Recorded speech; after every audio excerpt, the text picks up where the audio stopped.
कश्मीर एक स्टेट था तब भी जम्मू के साथ भेदभाव पहले की सरकारों ने किया है। तो मैं इनसे पूछूंगी कि अब यूनियन टेरिटरी बन चुका है, 370 हट चुका है, तो अब आप लोगों के साथ थोड़ी सी इंसाफ हो रहा है कि नहीं हो रहा है, फिर क्या कुछ पूरा मामला है, हम इनसे बात करके ही समझेंगे। पहले गोस्वामी जी से बात करते हैं। क्या नाम है? पूरा नाम? मानिक गोस्वामी। तो बीच में आइए। मानिक जी, विधि विभाग से मेरी पढ़ाई चल रही है जम्मू यूनिवर्सिटी के। ठीक है, विधि विभाग जी, मतलब लॉ डिपार्टमेंट से। ठीक है, आप जम्मू सिटी के रहने वाले हैं, बाहर के रहने? जी, जम्मू का ही रहने वाला हूँ मैं। जम्मू डोगरा हूँ। डोगरा जी, ठीक है।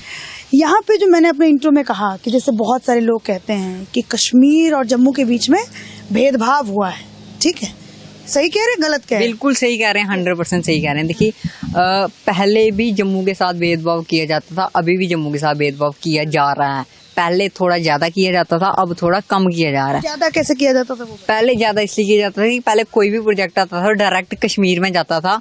अब ये अब थोड़ा बहुत जम्मू को भी मिलने लगा है। पहले जम्मू को छीन के लेना पड़ता था, अब की जो केंद्रीय सरकार है वो थोड़ा बहुत सोचती है जम्मू के बारे में, दे देती है। जी, जैसे क्या क्या दिया जम्मू को बताओ? जम्मू को IIT मिला, IIM मिला, एम्स मिला, फिर जितने भी बड़े बड़े एजुकेशनल इंस्टीट्यूट थे, जहाँ बड़ी बड़ी इंडस्ट्रीज थी, वो डायरेक्ट जम्मू में अब आने स्टार्ट हो गई हैं। 370 धारा टूटने के बाद जो 370 जो एक कलंक था जम्मू कश्मीर के ऊपर, वो टूटने के बाद काफी डेवलपमेंट जो है वो जम्मू संभाग के अंदर हुई है। अच्छा। अगर हम बात करें एजुकेशन फील्ड की, तो एजुकेशन फील्ड में बड़े सारे जो बड़े बड़े एजुकेशन इंस्टीट्यूट थे वो जम्मू को दिए जा रहे हैं केंद्रीय सरकार द्वारा। कश्मीर में तो थे ही स्टार्टिंग से, लेकिन जम्मू को भी दिए जा रहे हैं। जम्मू एक पहली ऐसी सिटी बनी है जहाँ पे IIT भी है, IIM भी है, IIM भी है, और जितने भी बड़े बड़े प्रोफेशनल इंस्टीट्यूट हैं वो हैं जम्मू के अंदर अब। जी, आप कह रहे हो कि 370 एक कलंक था जी, जम्मू कश्मीर के ऊपर। जब मैं कश्मीर के अंदर आप लोगों ने रिपोर्टिंग देखी है, उसमें लोग कह रहे हैं कि जी इस बार हम जो चुनाव वोट देंगे, और इनमें से बहुत सारे लोग जो हैं वो फर्स्ट टाइम वोटर है। जो पीछे आपको लड़की दिखाई दे रही है वो फर्स्ट टाइम वोटर है। उसने मुझसे कहा अभी वीडियो शुरू होने से पहले कि मुझे कुछ नहीं आ रहा समझ में, नोटा को वोट देने वाली हूँ। तो मैं उससे भी बात करूंगी कि क्यों उसने ये बात कही है।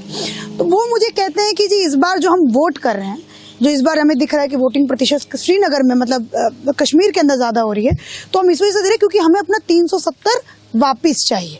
आप कह रहे हो कलंक है, कैसे? मैं एक चीज ऐड करना चाहता हूँ। 370 वो चीज है जिसकी अस्थियां गंगा में बहा दी गई हैं। जब एक बार किसी की अस्थियां बह जाती है ना, फिर वो वापस नहीं आता, आप जो मर्जी कर लो।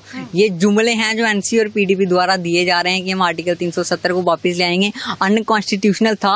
राष्ट्रपति जी के बयान की निंदा करना हुआ ये कि अगर आप बोल रहे हैं आर्टिकल 370 को हम वापस लाएंगे। जब एक बार सुप्रीम कोर्ट ने बोल दिया, राष्ट्रपति जी ने बोल दिया अनकॉन्स्टिट्यूशनल था, तो आप कौन होते हैं आर्टिकल 370 को वापस लाने वाले? और दूसरी चीज, अगर मैं बात करता हूँ कश्मीर के लोगों की, कश्मीर के लोग तो बहुत कुछ बोलते हैं। कश्मीर के लोग, आपके मैंने इंटरव्यू सुना, कश्मीर के लोग बोल रहे थे हम यहाँ पे मंदिर नहीं बनने देंगे। और सामने में एक चीज मीडिया के माध्यम से पूछना चाहता हूँ, जो हम हमेशा से कहा जाता है, अगर भारत एक सेकुलर देश है तो क्या सेकुलरिज्म का ठेका हमेशा से हिंदुओं ने लिया हुआ है? मुस्लिमों ने सेकुलरिज्म, मुस्लिम नहीं मानते हैं सेकुलरिज्म को, वो कोई मंदिर नहीं बनने देंगे। और हम यहाँ पे मस्जिदें बनाए, हम तो कर रहे हैं, हम तो उनको भाई मानते हैं अपना। अयोध्या के अंदर सबसे बड़ा कुरान रखा जा रहा है, जो मस्जिद बन रही है, बाबरी मस्जिद, वहां पे आप सभी को पता ही होगा।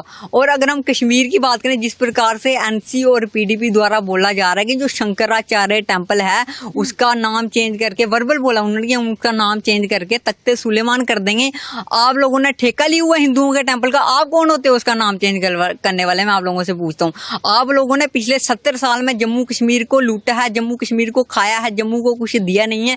जो डायरेक्ट फंड आते थे आपकी जेबों में जाते थे, लगाते आप कहीं भी नहीं थे। कश्मीर के लोग तो फिर भी इनको वोट देते हैं। पिछले 10 सालों में जितना कुछ कश्मीर के लोगों को भाजपा की सरकार ने दिया है, उसके बावजूद अगर कश्मीर के लोग अभी भी इंजीनियर रशीद जैसे टेररिस्टों को जिता के असेंबली में बैठाते हैं, तो इसमें मैं बोलता हूँ कि शर्म आती है मुझे कश्मीर के लोगों को अपना भाई बोलते हुए, कि ऐसी मानसिकता उनकी किस प्रकार की है कि जो एक टेररिस्ट इंजीनियर रशीद को वहां से जिता के, अब क्योंकि पहले फारूक साहब उनके फेवर में थे थोड़ा बहुत, मतलब अब वो थोड़ा इंडियन होने लगे हैं, नेशनलिस्ट होने लगे हैं। तो थोड़ा इंडियन क्या हो? थोड़ा थोड़ा इंडियन ये होता है कि पहले तो वो शरेआम बयानबाजी करते थे भारत के खिलाफ, आप पाकिस्तान से बात करिए, उससे बात करिए, इससे बात करिए। अब क्या वो थोड़ा थोड़ा सेकुलर होने लगे हैं, अब थोड़ा बहुत वो जम्मू के बारे में भी सोचने लगे हैं। तो कश्मीर के लोगों ने उनको भी मक्खी की तरह दूध से निकाल के फेंक दिया और इंजीनियर रशीद को जिताने के लिए अब उसको सीधा असेंबली में बिठा दिया हुआ। जो कि मैं एक चीज पूछना चाहता हूँ, जो व्यक्ति जेल में डिटेन्ड है वो व्यक्ति कितना ही नेशनलिस्ट होगा और वो व्यक्ति क्या सरकार चलाएगा, मुझे बताइए। क्या क्या कैसा एमपी बनेगा, वो क्या करेगा कश्मीर के लिए? वो कहते हैं, मैंने बात की तो कहते हैं भगत सिंह भी तो गए थे जेल में। जी भगत सिंह गए थे, भगत सिंह भारत माता के लिए गए थे। जो इंजीनियर रशीद है वो पाकिस्तान के लिए जेल गया है, भारत माता के लिए नहीं गया हुआ। वो तो अभी भी शरेआम नारे लगाता है कि नहीं पाकिस्तान से बात करो। अब मैं एक चीज कहना चाहता हूँ मीडिया के माध्यम से, पाकिस्तान चाइना इनकी माँ है और पाकिस्तान है इनका बाप।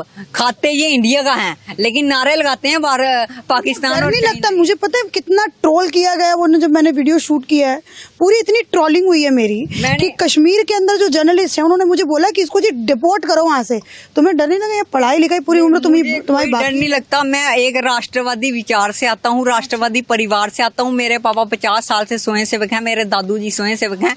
मैं इन तुच्छ जैसे लोगों से डरता नहीं हूँ। मेरे को ये गोली भी मार देंगे तो मैं फक्र महसूस करूंगा कि भारत माता के लिए मैंने अपनी जान दी है। और मैं जम्मू की बात इसलिए कर रहा हूँ क्योंकि मैं पिछले काफी समय से देख रहा हूँ। हम ये सोचते थे कि जब भाजपा की सरकार है कि जम्मू को ज्यादा प्रेफरेंस मिलेगी, लेकिन अभी भी वो चीजें नहीं मिल रही हैं। आपका नाम? मेरा नाम केशव शर्मा है। केशव शर्मा। जैसे इस बच्चे से मैंने पूछा कितनी उम्र होगी? 22 साल? 23 साल इसकी उम्र है। इतनी सारी बातें इस बच्चे ने कहा, मतलब